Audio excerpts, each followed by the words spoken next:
Up. Chris, welcome back. Thanks, Kerry. It's good to be back with you and all your listeners today. Hey, so we got all these currency events taking place on a scale never before seen in the world, and yet nobody seems to be that worried about it. Well, I don't know why. Trouble always starts from the outside in. Emerging markets are the places you would expect to see the first effects of a liquidity retraction. Because come on, who doesn't know? Who in this day and age doesn't know that the entire gains in the stock markets and bond markets have been due to central bank printing? So what would you expect when they finally slow down that printing? Well, you'd expect, the same thing you'd see if a Saturn V rocket ran out of fuel halfway off the launch pad. You'd see that thing start to slow down in its vertical ascent, begin to stop, nose over, and come back down to the launch pad.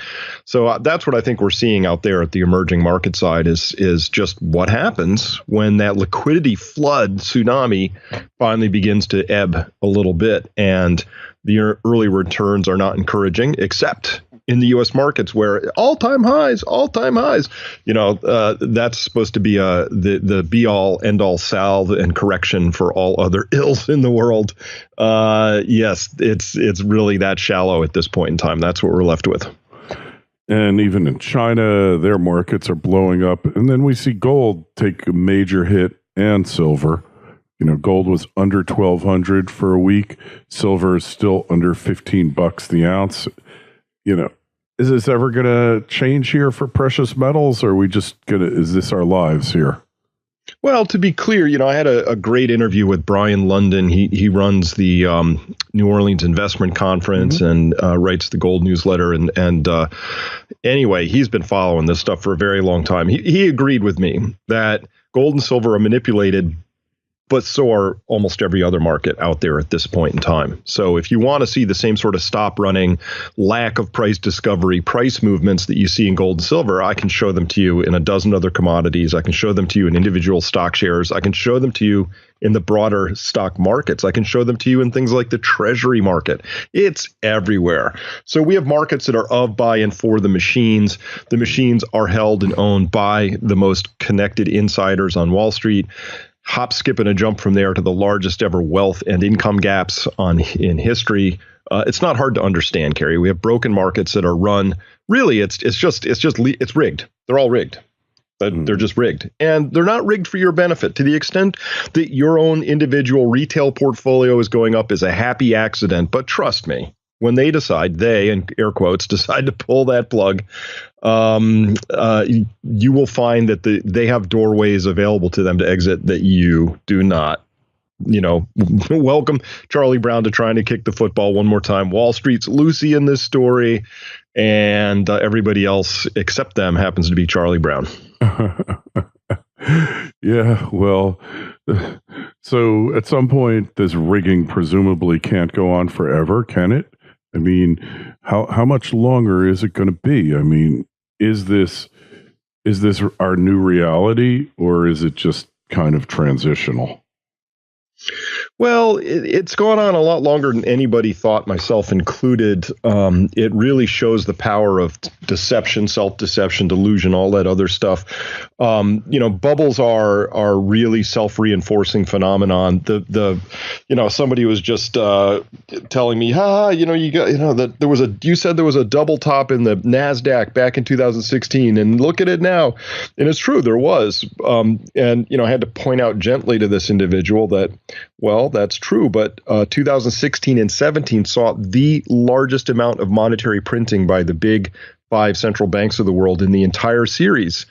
They were telling us how everything's getting better. They saw that double top in the world equity indices, and they freaked out. Remember, we also had emerging market difficulties back then, if people care to recollect. Late 2015, early 2016, January 2016 was a complete mess, and magically turned around one night early in February, and it's been off to the races ever since with a couple blips. We had a little Brexit blip. We had this little thing called the Trump election. Again, two more moments when we saw tons more liquidity get dumped in. So here's the bottom line to get all the way back to your question. Does this ever end? Look, we saw after Brexit that 50,000, not 50,126, 50,000 on the dot contracts for gold were dumped in the first few minutes after the surprise Brexit vote came through because gold was spiking. Can't have that. That sends the wrong signal. That tells people they, air quotes, don't have everything under control. So that was a clear market manipulation event. When I was talking with Brian London, he said, yeah, I remember back 2013, gold is sort of bouncing along at the 1,500 mark. All of a sudden, we saw the equivalent of 100,000 contracts get sold off in the next few minutes. The position limit for any one trader, theoretically on the CFTC, is 3,000 contracts. So did we have 33 random entities out there suddenly decide they were going to max out their position limits, or do position limits not apply at certain times to certain entities? We don't know because the CFTC never investigated that event. They said there was no evidence of fraud, so what was there to investigate? Right? Nothing. So what are you going to do here? So, does it end? It has to at some point, of course. And the bigger they come, the harder they fall. That's the concern here. I think they've set us up for a spectacular, if not dangerous, if not deadly, collapse at some point in the future. Yeah, I think it could be cataclysmic for sure. And nobody seems prepared for it, do they? No.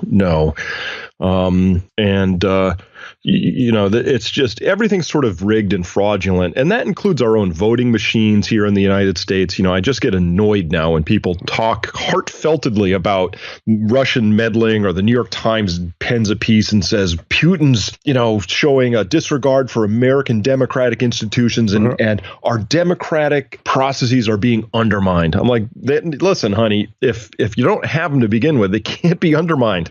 So we don't have a democracy. Votes don't matter, unless you happen to live in a state where you actually have hand counting as an available option. Then we get exit polls that match and results that are statistically valid and within parameters that we would expect. But otherwise, and nobody cares. Neither party. Nobody's making any stink about that. Nobody.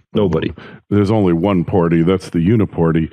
But you're starting to sound a little bit conspiratorial, like somebody who just got banned from virtually every social media platform out there, except for, interestingly enough, Twitter. So first they came for Alex Jones. Well, it's interesting. I just put out a video on this showing the data, just saying, hey, if you believe in election integrity, and you should, here's some data to show that we don't have it. Right. And, I've got close to 18,000 followers on Twitter. I think I had one person like it. So whenever I put something out and it just has a complete chirping cricket sound, I know I've been shadow banned. And that's interesting because, Twitter, and this also happened on Facebook, those two platforms have been promoted in the media as exercising their corporate right to, display their bias, if you will. And it's left leaning, but it's not, because, when I'm pointing out that our elections are flawed, you would think the left would jump on that and say, well, somehow mysteriously the election got thrown towards Trump there 10:30 at night that Tuesday, November 3rd, 2016. It was in the bag for Hillary. Next thing you know, 10:35, it wasn't. What happened? I would think they would be interested in that, but that's not the case, and this just reveals in this particular example that Facebook, Twitter, all those, they are not there representing the left. And this has nothing to do with left versus right. You put it well, Kerry. It's the uniparty. When I come in with a piece of evidence that says this thing is rigged, chirping crickets. Like, it just doesn't get any traction. I got nothing on Facebook. I got nothing on Twitter. It's like I threw this video out into the void, and nothing happened. So this is what we see now. And, when you say the conspiratorial thing, I am an absolute 100% conspiracy theorist when I have the data to back me up. And this is data. I show you statistics. It's great. We're violating the central limit theorem. I can show you how improbable the results are. Yeah. I can show you case after case where when you divide up a given state into two different regions, one with hackable voting machines, one without, same state, same election, same electorate, and you get two entirely different results depending on whether or not you have hackable voting machines in those districts. It couldn't be more clear cut, right?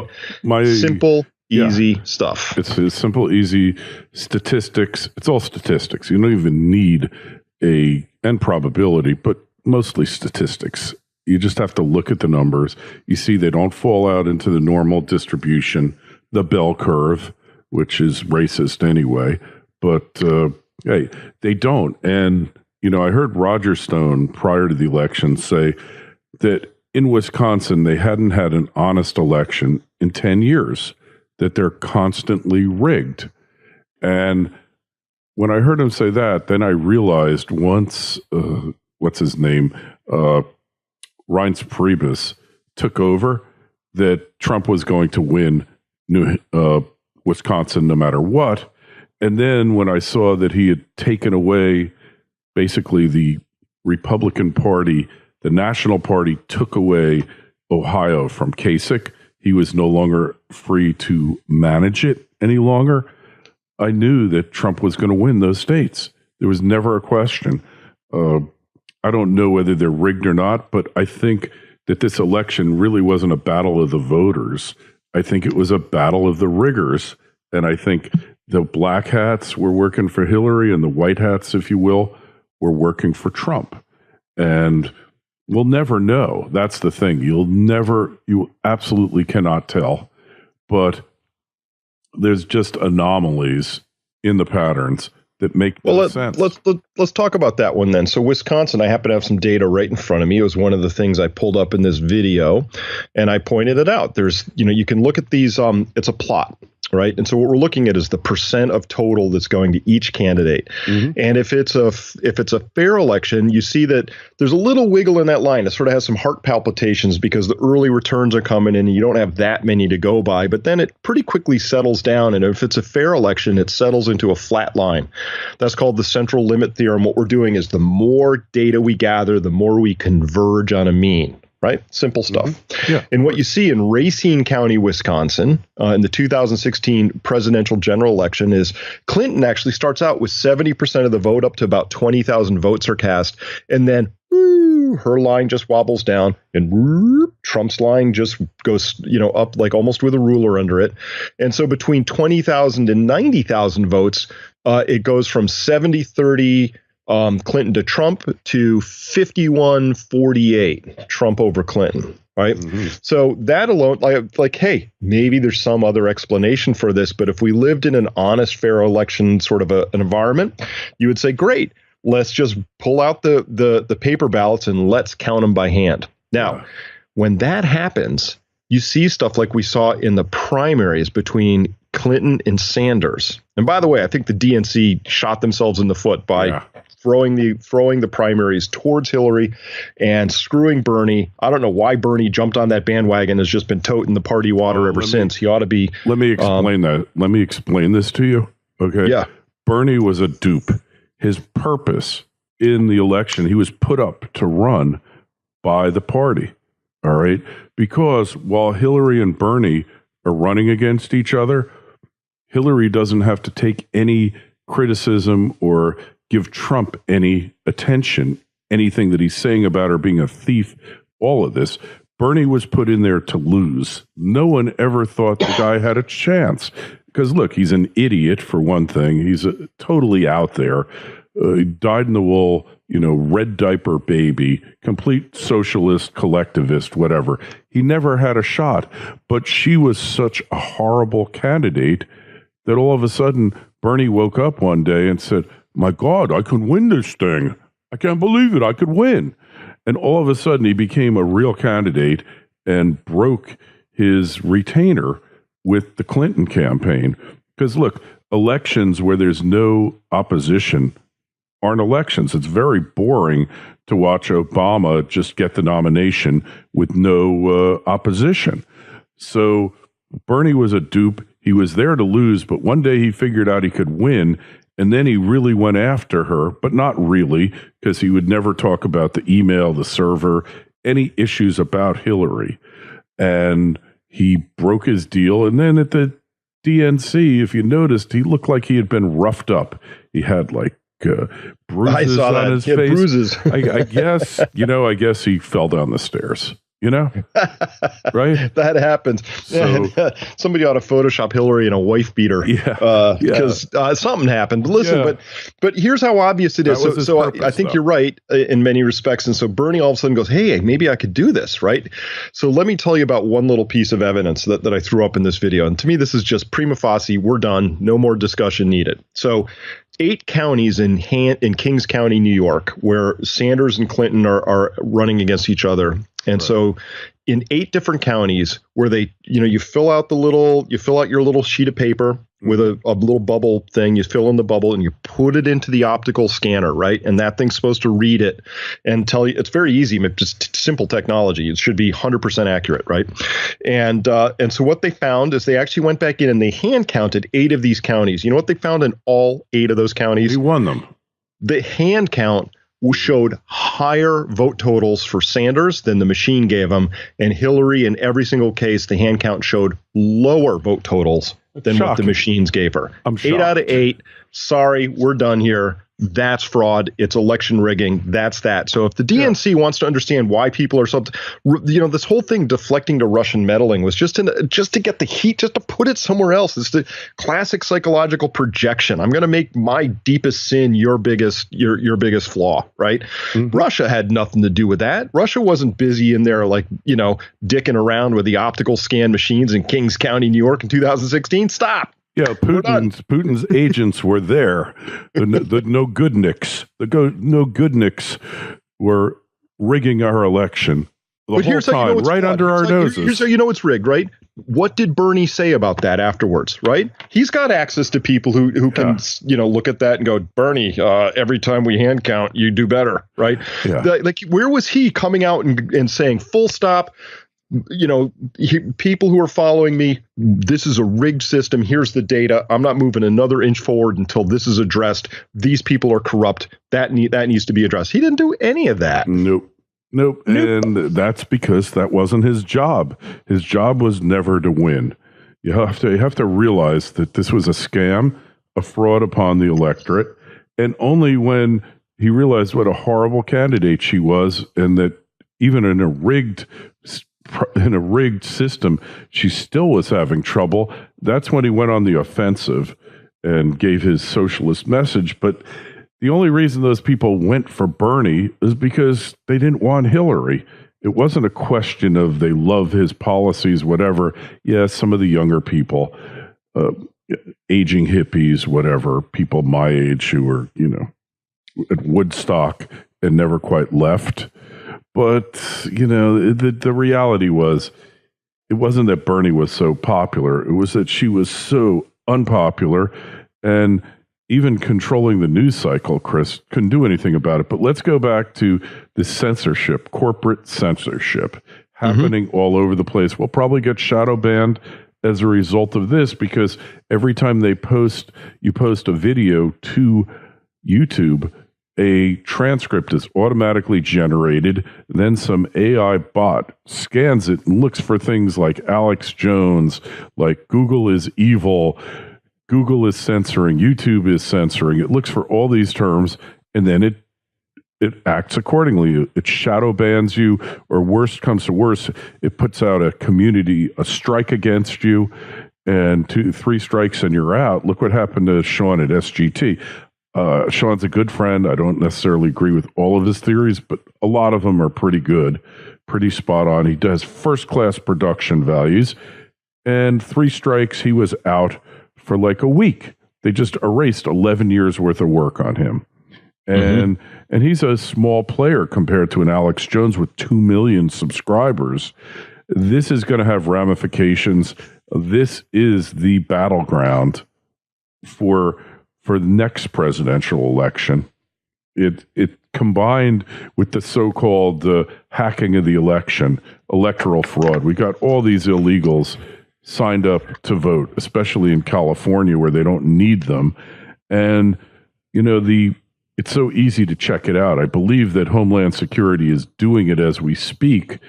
There's a lot coming out here. Hey, I don't remember if we talked about QAnon much in the past, but QAnon, one of the leading QAnon people was a guest at the White House last weekend, I think on Friday or Saturday, and they asked him, did you talk about QAnon?